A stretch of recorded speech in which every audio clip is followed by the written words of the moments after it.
Hello students, welcome back to my channel. In this lecture, we'll be continuing chapter 1 of NCERT book from for class 11th computer science with Python. So we are continuing computer system, the details of computer system, and in this video we'll be studying about data and information. So this is also a very general video. These are the few terms that are mentioned in your NCERT book. So I thought for the sake of completion, I must be discussing it with you. So in general, when we talk about data, there are three main terms associated with it. We capture the data, we store the data, and then we delete the data or retrieve the data also. Okay, so now data capturing, as we have previously discussed in the case of in a lecture that concerns input devices, data can be gathered or collected or captured using input devices. Now different kinds of input devices will give you different kinds of data. This different structures of data we discussed in the previous lecture. You can look into that video if you have skipped that. So first is data capturing, which is nothing but gathering data, inputting data in different formats into the computer, and that format will depend upon the kind of input device you are using. It can be a barcode reader, it can be a keyboard, it can be a mouse, or even a scanner. Okay, the second important term is the data storage. Now when you have input some data, or when a certain kind of information is generated from some calculation or after performing some operation within the CPU, you need to store that data. Now data storage within a computer can either be in the forms of files or folders, but at a higher level, when you have a huge amount of information to be stored, there are certain things known as data servers. Now data servers are nothing but they are computers, but they are computers that are dedicated for the purpose of storage and fast retrieval. Okay, so now whenever you visit a website, you generally what you are doing is using your browser, you are requesting some information from a particular website or a web page. Now the information is stored somewhere in some data server.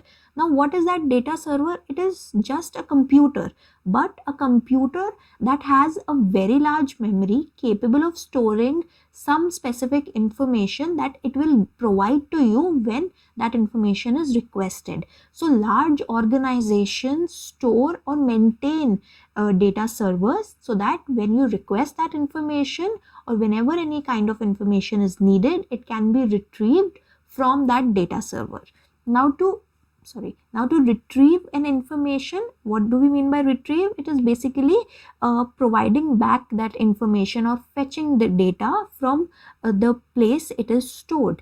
Now for fetching the data, there is an important point that the data must be fetched in an reasonable amount of time. That means the data access time becomes a very important parameter here. So if I send in a request for a web page and the web page is being displayed after 1 hour, there is no point of retrieving and reading such kind of data, because 1 hour can be very crucial.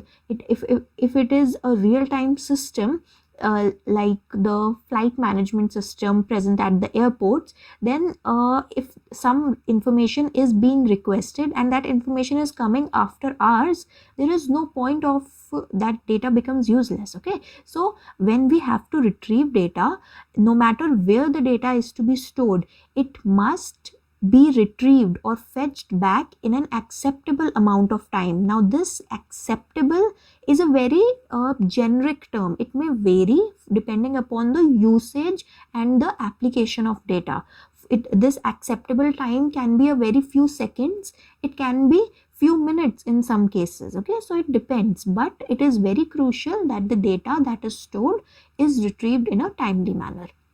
After this, there is also data deletion, or when we say that some data that is stored in the memory has to be removed. So is actually the data completely removed or some other mechanism is carried out? We'll be studying that in the next video. So stay tuned to this channel, stay tuned to this lecture series in which we'll be covering all the class 11 chapters in detail from NCERT book. Okay, so if you understood this video, please like it, please share it with your friends, subscribe to the channel and hit the bell icon so that you get the notification when I upload new videos. Okay, so see you in the next video. Till then, mind your exam.